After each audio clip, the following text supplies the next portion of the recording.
मेरे बच्चे, जब मैं किसी पे प्रसन्न होती हूँ, जब मेरे किसी भक्त पे मेरी कृपा बरसने वाली होती है, तो उससे पहले ही मैं उसे कुछ संकेत देती हूँ। उन संकेतों से ये समझ में आ जाना चाहिए कि अब तुम्हारा भाग्योदय होने वाला है। अब अगर तुमने हार मान ली तो तुम सब कुछ खो सकते हो मेरे बच्चे। तो अगर ये संकेत तुम्हें मिलने वाले हैं तो बहुत जल्दी तुम्हारी खुशियों का दरवाज़ा खुलने वाला है। अगर तुम्हें सपने में मैं या किसी पवित्र स्थान, किसी पवित्र वस्तु दिखाई देती हैं, वो बार बार तुम्हारे सपने में आ रही हैं, तो समझ जाओ मैं तुम्हें संकेत दे रही हूँ कि अभी हार मत मानो, दिन करीब आ गए हैं।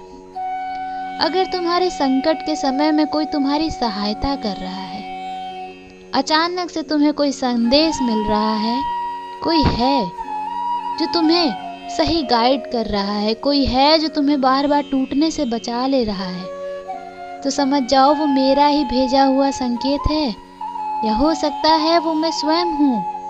क्योंकि मेरे बच्चे, मेरा कोई रूप नहीं है। तुम मुझे किसी रूप में ढूंढोगे तो मैं कभी नहीं मिलूंगी।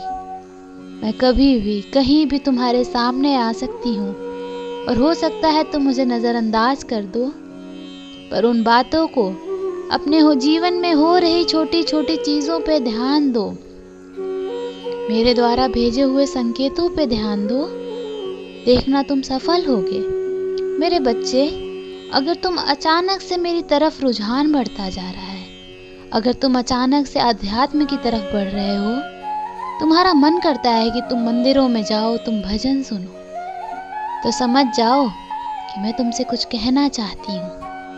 समझ जाओ मैं तुम्हें अपनी तरफ खुद आकर्षित कर रही हूँ।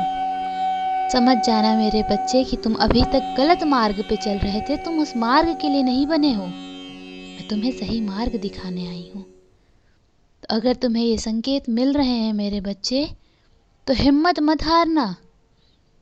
बहुत जल्दी तुम्हारी तरक्की के दरवाजे मैं खुद खोलूंगी।